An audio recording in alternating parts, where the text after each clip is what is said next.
আজকে আমরা আলোচনা করতে যাচ্ছি Adobe Premiere Pro 2026 এর মাস্কিং। তো মাস্কিং হচ্ছে এই যে টুলসটা আমরা দেখছেন, এর ভিতরে আমাদের 4 ক্যাটাগরির মাস্ক থাকে। এখানে যখন আমরা যাব, আমরা 4 ক্যাটাগরির মাস্ক পাবো: object mask, ellipse mask, rectangle mask এবং পেন মাস্ক। এবার আমরা প্রথমে যেটা করব অবজেক্ট মাস্ক। তো এই মাস্ক দিয়ে আমরা কি করব, আমি চাচ্ছি যে এটার ব্যাকগ্রাউন্ডটা চেঞ্জ করব, অথবা সাবজেক্ট এবং ব্যাকগ্রাউন্ডের মাঝখানে কোনো একটা টেক্সট অ্যানিমেশন করাতে, অথবা এই ক্লিপের মধ্যে পেশেন্স এবং ডক্টরস একটা ইন্টারভিউ হচ্ছে, পেশেন্ট চাইছে তার এই ফেসটা মাস্কিং করুক, ফেসটাকে সে হাইড করতে চাইছে। এই ধরনের কাজগুলো আমরা মাস্কিং এর মাধ্যমে করতে পারি। ওকে, তো এখন আমরা দেখব এই কাজগুলো কিভাবে করে। চলুন শুরু করা যায়। তো welcome to IT Guru. IT গুরুতে স্বাগতম। এটি এমন একটি স্থান যেখানে প্রযুক্তি শেখা সহজ, আকর্ষণীয় এবং আমাদের ভাষায়। চলুন আজই শুরু হোক আমাদের শেখার যাত্রা, একসাথে আইটি গুরুতে।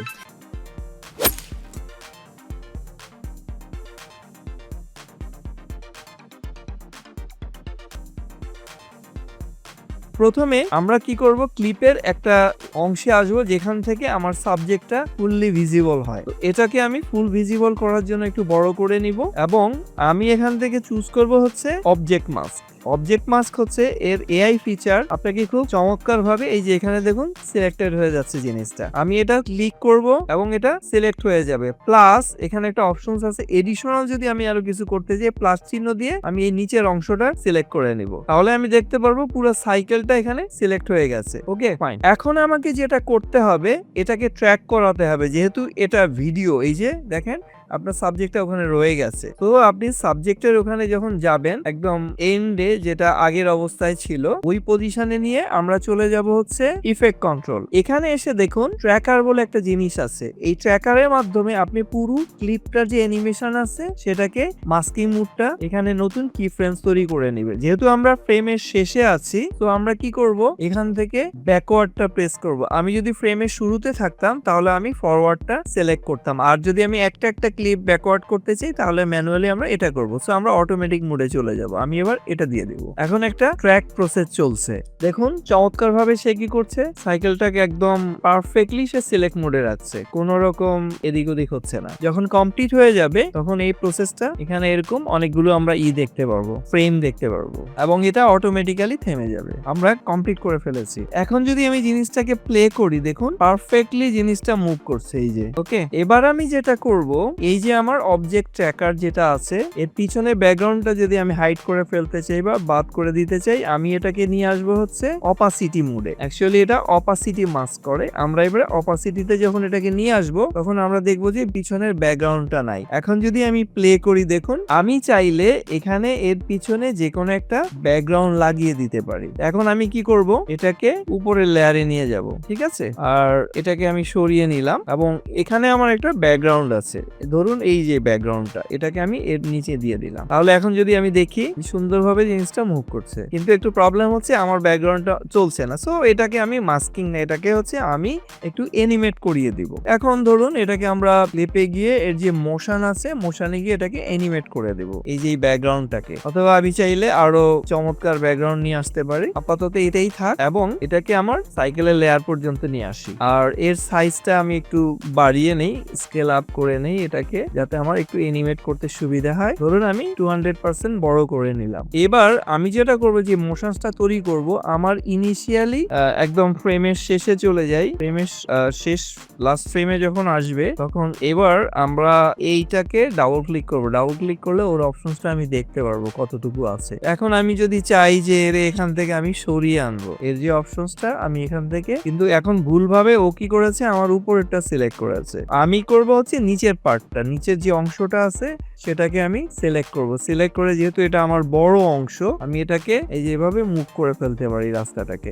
এন্ডে আমি কি করব, এটাকে আমি এখন এন্ড পজিশনে আছি, এটাকে এই দিকে নিয়ে আসবো যতটুকু যাওয়া যায়, ওর যে বর্ডার লাইন, অথবা আপনি কন্ট্রোল চেপে সোজা স্ট্রেট ড্র্যাগ করে নেবেন এই পর্যন্ত, ঠিক আছে। এবং এখানে আমার হচ্ছে, আমি এখন কি ফ্রেম লাস্ট পজিশনে আছি, আমি কি করব, এই পজিশনে একটা কি করব, কি ফ্রেম জেনারেট করব লাস্টে। এবার আমি পিছনে চলে আসব, পিছনে চলে এসে আমি এখানে একটা কি ফ্রেম জেনারেট করব এবং এটার পজিশনটা আমি কি করব, শিফট চেপে আবার আগের মতো করে ওটাকে সামনে টেনে দেব, যতটুকু আমার এখান থেকে এই যে ফ্রেমটাকে টেনে নেওয়া যায়। এই আমরা একটা ফ্রেম অ্যানিমেশনও শিখে ফেললাম। ফ্রেম অ্যানিমেশনের উপরে আমার প্রিভিয়াসে একটা টিউটোরিয়ালস আছে, যারা দেখেননি ওটা টাইমলাইন থেকে দেখে নেবেন অথবা প্লেলিস্ট থেকে দেখে নেবেন। আচ্ছা, এখন যদি আমরা এটাকে প্লে করি, দেখুন সাথে সাথে ব্যাকগ্রাউন্ডও চেঞ্জ হচ্ছে, একটু রিয়েলিস্টিক হলো ফিচারটা না।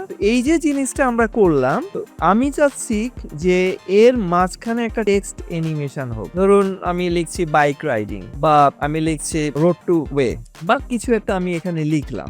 আমি কি করব, এ দুটোর মাঝখানে একটা নতুন লেয়ার সেট করব এই জায়গায়, মানে আমার সাবজেক্টের উপরে আমি এখানে একটা টেক্সট তৈরি করব। আমি এটাকে এখানে রাখবো, এখানে রেখে আমি এখানে ধরুন কি প্রেস করে এখানে কিছু একটা টেক্সট আমি লিখবো, এবং এই টেক্সটের আমি এখান থেকে শুরুতে ওর ফন্ট সাইজটা বড় করে দিব, বড় করে দিয়ে যেখানে ক্লিক করব, যাতে তার আগে আমাকে একটু লিখে নিতে হবে, এবং এটা ক্যাপস লকে যে আমি এখানে আমি টেক্সটটা লিখছি, এর উপরে আমি টেক্সটটা লিখছি, পরে আমি কারেকশন করব রোড টু গো। ঠিক আছে, এখন এই টেক্সটটাকে আমি এটাকে আরেকটু উপরে নিয়ে নিই, এই যে টেক্সটটা উপরে চলে আসছে এটাকে আমি নিচে নিয়ে আসি, তাতে আমার দেখতে সুবিধে হবে। এবং এই যে টেক্সটটা আছে এর আমি চাইলে ওর যে ফন্ট সাইজ আছে সেগুলো বড় ছোট করতে পারি, তারপরে ওর যে কালার আছে, এই যেমন এটা হোয়াইট কালার, তো আমি এটাকে ধরুন যেহেতু এটা একটা রেড কালার বন্য কিছু দিব এই ব্যাকগ্রাউন্ডের সাথে মানানসই। এখন আমাকে দেখতে হবে এই টেক্সট অ্যাকচুয়ালি কোথায় আছে।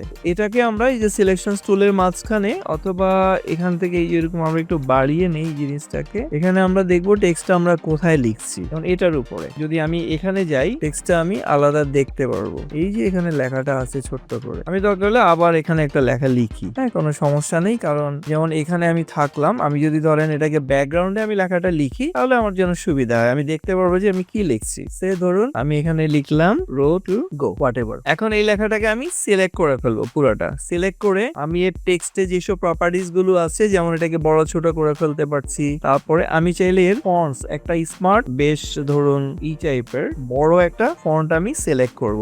এর যে সাইজটা আছে আমি আরো বাড়িয়ে দিব, একটু বড় করে নিব, সে ধরুন ইটস ওকে ফাইন। এবার এই টেক্সটটা আসছে হচ্ছে এখানে, আমি এটাকে কি করব, ও দুটার মাঝখানে দিয়ে দিব। এটা হচ্ছে আমার সাইকেল রাইড, এটাকে আমি উপরে নিয়ে যাব, আর এটাকে আমি দেব মাঝখানে, আর নিচে হচ্ছে আমার যে ব্যাকগ্রাউন্ডটা আছে আমি ব্যাকগ্রাউন্ডটা এখানে বসিয়ে দিব, এই যে ডার্ক।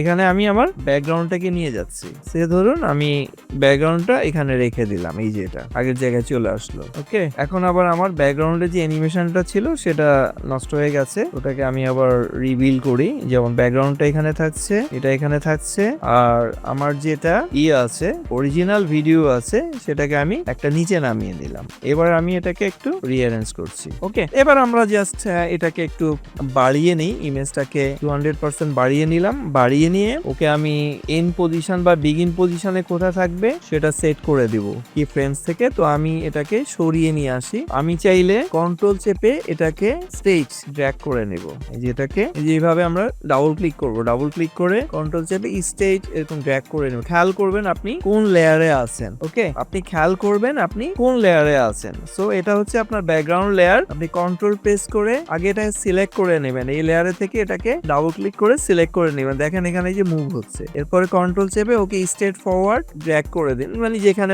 শেষ হবে। এবার একটা কি ফ্রেম, এখানে পজিশনিংটা একটা ফ্রেম তৈরি করেন এই যে লাস্টে। দেন আমরা বিগিনে চলে আসবো, বিগিনে চলে এসে আবার কন্ট্রোল চেপে এটাকে সামনে টেনে দিব, এই যে এরকম, যতক্ষণ আমার এটা যায় এই একটু এগিয়ে দিব। এখান থেকে ধরুন এটা শুরু হয়ে গেল, তাহলে আমার কি ফ্রেম অ্যানিমেশনটা চললো, এই যে আমার ব্যাকগ্রাউন্ডটাও মুভ করছে। এখন আমি এবার দেখুন মজার ব্যাপার, এই যে আমাদের টেক্সটটা ব্যাকগ্রাউন্ড এবং সাবজেক্টের মাঝখানে চলে আসে। আমি চাইলে এটাকে একটা অ্যানিমেশন করিয়ে দিতে পারি। ধরুন এটাকে আমি ডাবল ক্লিক করলাম, এই যে টেক্সটটা টেক্সট লেয়ারে রেখে আমি এটাকে ডাবল ক্লিক করলাম, দেখুন এই যে এটা নড়ছে। ঠিক আছে, এটাকে একটু এই মাঝ বরাবর রাখি, মাঝ বরাবর রেখে আমি এটাকে ইনিশিয়ালি কি করব, একদম ফ্রেমের শুরুতে ইনিশিয়ালি ওটাকে সিনের বাইরে রাখবো। ঠিক আছে, দেন এর যে আবার মোশন আছে, এই যে টেক্সট, এবার আমি যাচ্ছি এর ট্রান্সফর্ম মোশনে, এই যে এখানে আমি একটা কি ফ্রেম জেনারেট করে করে দিব। এরপরে এন্ডে যখন আমি চলে যাব একটা লেভেলে এসে আমি ওকে কি করব, শিফট চেপে যে টেক্সটটা আছে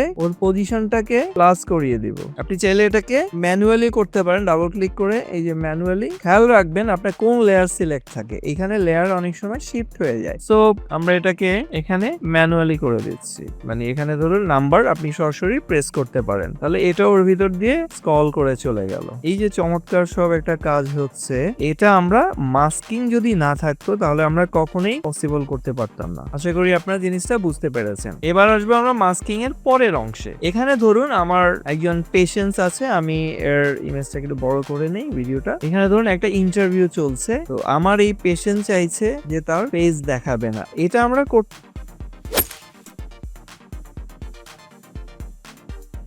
পারি আমাদের যে ইলেকট্রিক্যাল যে ইগুলো আছে, এই যে এখানে দেখুন এলিপস যে মাস্ক আছে অথবা রেক্টেঙ্গুলার, তো এটার জন্য সুইটেবল হবে আমার গোল রাউন্ডের চারকোনাটা না। আপনি কোনো অনেক অবজেক্ট আছে যেটা আপনি রেক্টেঙ্গেল নিতে পারবেন। আচ্ছা আমি এটা নিলাম, এটা নিয়ে আমি কি করলাম, এর এখানে একটা এই যে এই লেয়ারে রেখে আমি এটা প্রেস করলাম, মানে সিলেক্ট করলাম। সিলেক্ট করে আমি এর এখানে একটা সার্কেল ড্র করব। এখানে খেয়াল করেন কোনো অবস্থাতেই যেন আপনার ওই লেয়ার ছুটে না যায়। আপনি এখন এটা চুজ করেছেন, এটা চুজ করে আপনি এখানে একটা ড্র করবেন। তো এটা ড্র করতে গেলে এখানে দেখবেন এটা এখনো সিলেক্ট হয়নি, অনেক সময় এগুলো। এবার দেখুন এর উপরে একটা প্লাস সাইন চলে আসছে, দেন আমি একে এই যে ড্র্যাগ করে এরকম গোল করে দিব। ওর ফেস যতটুকু আছে আমি তাহলে এই যে এটাকে এইভাবে সেট করব। আমার আপাতত এইটুকু হলেই চলবে, এই যে ফ্রেমের একদম ইনিশিয়াল পজিশনে। এখন এটাকেও ঠিক আগের মতো আমাকে ট্র্যাক করতে হবে, যেহেতু এটা শুরুতে আছে ফ্রেমের, আমি এটাকে ফরওয়ার্ড ট্র্যাকটা করে দিব। তো আমি ফরওয়ার্ডটা প্রেস করি, এখানে মাঝে মাঝে কিছু জায়গায় ওই যে সে মিস করে যাচ্ছে, এটা আমরা ঠিক করব, কোনো সমস্যা নেই। আচ্ছা আমার ট্র্যাকটা তৈরি হয়ে গেল, এই যে এখানে ট্র্যাক তৈরি হয়ে গেছে। এখন আমি যদি এটাকে ঠিক করতে চাই, আমি যেটা করব ফ্রেম বাই ফ্রেম আমরা কারেকশন করব, ফুল ক্লিপে না। তো আমি ফ্রেম সিলেক্ট করব, ফ্রেম সিলেক্ট করে আমি দেখব যে কোন কোন জায়গায় গিয়ে সে ডিসপ্লেস হয়ে গেছে। যেমন এখানটা এসে একটু সরে আসছে, আমি একটু পিছনে নিয়ে যাই, এই যে এরকম পজিশনে। এখানে দেখবেন অটোমেটিক কি ফ্রেমস তৈরি করছে সে, এই যে এখানে গিয়ে আবার একটু সরে গেছে, আমি অলওয়েজ এটা ওর ফেসের কাছে রাখবো, আবার একটু সরে গেছে। এভাবে আমরা সুন্দর করে ম্যানুয়ালি ওটাকে অ্যাডজাস্ট করে নেব, কারণ এগুলো অনেক সময় ভিডিও কোয়ালিটির উপর ডিপেন্ড করে। ও ট্র্যাক যেমন আগেরটা আমার একবারে হয়ে গেছে পারফেক্টলি, এটাকে আমাকে ম্যানুয়ালি আগেরটাকে ঠিক করতে হয়নি, বাট এটাকে আমাকে করতে হচ্ছে। এখন আপনি এই জিনিসটা একটু প্লে করে দেখেন যে ঠিক জায়গায় পুরো জিনিসটা থাকছে কিনা। আচ্ছা এখানে এসে একটু সরে আসছে, আমি একটু নিয়ে আসি। আমরা চাইলে এটাকে আরেকটু হাইলাইট দিতে পারি, যে কালারটা আমার বোঝা যায়। Okay fine. এই যে এখানে এসে আবার একটু মাঝখানে সরে যাচ্ছিল, এই জায়গাটা আমি একটা ফ্রেম, সে আবার নতুন করে রিবিল্ড ফ্রেম করে নেবে। আচ্ছা এই যে এখানে এসে একটু ঝামেলা হচ্ছে। আচ্ছা শেষে আমরা দেখি যে পারফেক্টলি মিলছে কিনা, একটু পিছনে সরিয়ে দিই। আচ্ছা আমরা এবার প্রত্যেকটা এরকম খুব সূক্ষ্ম ভাবে আমরা দেখবো যে পারফেক্ট জায়গায় আছে কিনা। এখানে একটু সরে গেছে, এই একটু ম্যানুয়ালি আমাদের অ্যাডজাস্ট করতে হবে, এটা ডিপেন্ড করে আমার এই ভিডিওর কারণে এটা এরকম হচ্ছে।